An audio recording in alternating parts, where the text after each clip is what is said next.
नमस्कार, मैं हूं नीलू।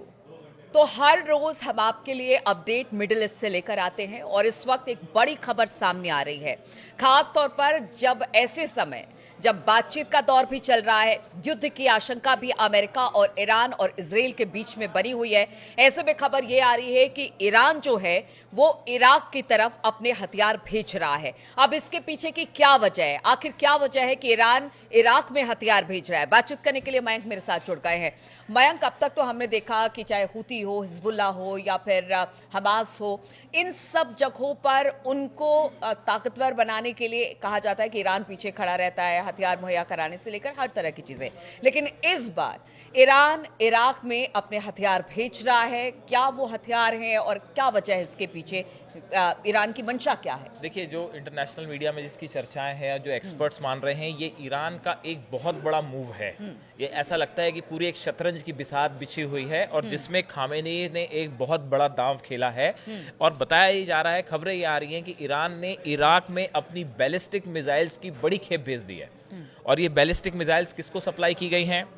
पॉपुलर मोबिलाइजेशन फोर्स को, कताइब हिजबुल्ला को और लश्कर मुख्तार को। ये तीनों शिया संगठन हैं जो अमेरिका के खिलाफ लगातार जंग कर रहे हैं और ये ईरान के समर्थित संगठन हैं। ठीक है। और ये बैलिस्टिक मिसाइल का इराक भेजा जाना एक प्रकार से इजराइल और अमेरिका दोनों के लिए एक बड़ा झटका माना जा रहा है। देखिए, ये खामेनी ने बहुत ही नपे तुले तरीके से ये फैसला लिया है मिसाइल्स भेजने का। और बताया ही जा रहा है, अब ये मिसाइल्स जो है खुद आईआरजीसी की तरफ से, जो अंदर की खबरें हैं कि आईआरजीसी जो फोर्स है ईरान की, उनके कुछ कमांडर्स को ये जिम्मेदारी सौंपी गई है और इनके द्वारा ये जो है फोर्स मिसाइल्स जो हैं वो भेजी गई हैं।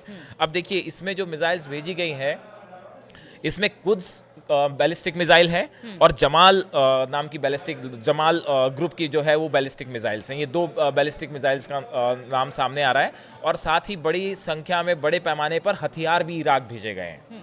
अब जो आपका सवाल था कि भाई ये क्यों भेजे गए और इसका क्या परिणाम होगा, देखिए, पिछले कुछ समय में अगर हम देखें तो सीरिया में जैसे हालात बने, बशर अल असद को वहां से हटना पड़ा। बशर अल असद जो है उनके ईरान से बहुत अच्छे संबंध थे और बशर अल असद के हटने के बाद जिस तरह से तुर्की का इंटरफेरेंस हुआ और एचटीएस के हाथ में जो है वो सीरिया का बड़ा हिस्सा एचटीएस के पास चला गया। और अब जिस तरह से इजराइल वहाँ पे लगातार सीरिया में जो है वो बड़ी ज़मीन पे कब्जा करके बैठा है और वहाँ पे जो है अपना एक प्रकार का बड़ा बफर जोन बनाना चाह रहा है, या बल्कि ये कहें कि सीरिया का एक बड़े हिस्से को हथियाना चाह रहा है। ऐसी स्थिति में खामेनी ये चाहते हैं कि देखिए, सीरिया है, बीच में इराक है और उसके बाद ईरान है। इराक और ईरान की सीमा आपस में लड़ती है। खामेनी का प्लान ये है, ईरान का प्लान ये है कि सीरिया के जो बेस हैं, अगर मान लीजिए अमेरिका हमला करता है तो सीरिया के बेस का इस्तेमाल सीधा ईरान पर हमले के लिए ना हो, बीच में उसको काउंटर करने के लिए हमारे जो इनके संगठन है जो कि ईरान की मदद करते हैं, पॉपुलर मोबिलाइजेशन फ्रंट है, कताइब हिजबुल्ला, लश्कर मुख्तार है, ये अमेरिका का सामना करें, ये इजराइल का सामना करें, ताकि अगर वहां से किसी तरह के हमले होते हैं तो ये संगठन भी अमेरिकन फोर्सेस पे और इजराइल की फोर्सेस पर मिसाइल दाग सके। बिल्कुल वैसे ही जैसे लेबनान में हिजबुल्ला है। हिजबुल्ला जो है वो एक शील्ड की तरह, बिल्कुल सही कहा आपने। जिस तरह से लेबनान में जो है वो हिजबुल्ला ईरान के समर्थित ग्रुप है और जो अमेरिका के खिलाफ, इजराइल के खिलाफ लड़ाई कर रहा है, या आप लाल सागर में हुतीज देख लें, हुतीज जो है वो अमेरिका को बड़ा चैलेंज कर रहे हैं और लगातार जो है चुनौती दे रहे हैं। और या फिर आप हमास देख लें, तो वैसे ही जो है इराक में ये खामेनी ने बड़ा एक नपातुला कदम उठाया है, जिसके हिसाब से ये माना जा रहा है कि अगर अमेरिका के हमले होते हैं या B-2 बॉम्बर से हमला होता है या मिसाइल्स फायर होती है तो ईरान के पहले ही इराक के जो संगठन है ये बैलिस्टिक मिसाइल से हमला कर सकते हैं। अगर सीरिया की बात की जाए, वहां पर एयरबेस अमेरिका बना रहा है। बाकी देश की भी बात बीच में हमने की थी कि वहां पर कुछ ना कुछ हर देश चाहता है कि अपने अपने एयरबेस बनाए जाए। ऐसे में ये बहुत जरूरी था कि अगर उस जगह को खाली रखा जाता, खास तौर पर, तो वहां से ईरान को टारगेट करना आसान हो जाता। ये बिल्कुल वैसे ही प्लानिंग है जैसे नेतन्याहू बफर जोन बनाने की कोशिश करते हैं चाहे वो लेबनान हो, चाहे वो गजा हो, चाहे सीरिया हो। तो इनका जो प्लान है, तो जो प्लान नेतन्याहू का था, एक प्रकार से उसी प्लान को उन्होंने अब ईरान ने अपनाया है, और अपनाया ही नहीं बल्कि ज्यादा एग्रेसिवली अपनाया है। और अगर ये खबर सही है, देखिए इस तरह की खबरें जो हैं वो मिडिल ईस्ट के कई अखबारों में हैं कि ऐसा कहा जा रहा है कि ये बात सही है कि बैलिस्टिक मिसाइल्स ईरान ने सप्लाई की है।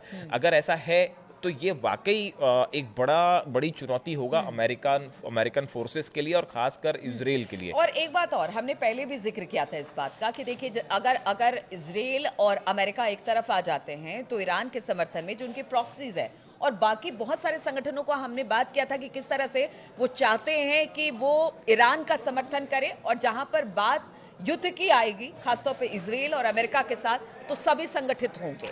देखिए ये एक ऐसी स्थिति है कि एक बड़ा स्ट्रैटेजिक और डिप्लोमेटिक एक रेस शुरू हो गई है। हाँ। अभी आपने देखा कि कैसे तालिबान हमेशा से इतने सालों तक अमेरिका के खिलाफ लड़ा, लेकिन अभी खबर आई कि जो बरगाम बेस है, हाँ। वहां पे जो है तालिबान से अमेरिका ने हाथ मिला लिया है और अपनी फोर्सेस वहां पे फिर से जो है एयर अपनी फ्लीट जो है वहां भेज दी है।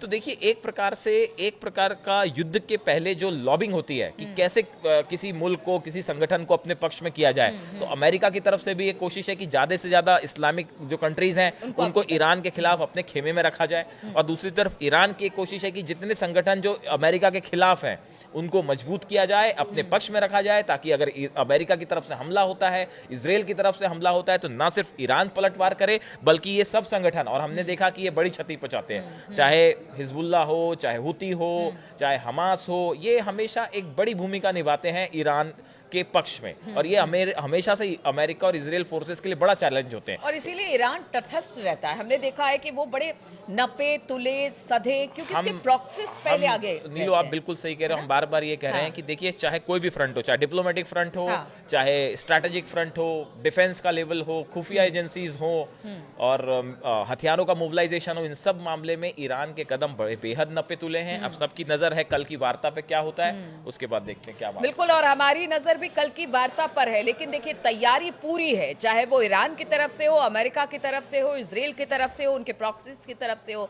अब कल क्या होगा इस बात की चर्चा हम अभी से करना हमने शुरू कर दिया था, और जैसे ही कोई बड़ी खबर आती है वो हम अपने दर्शकों के लिए लेकर आएंगे, आपके लिए लेकर आएंगे, तो बने रहिए हमारे साथ।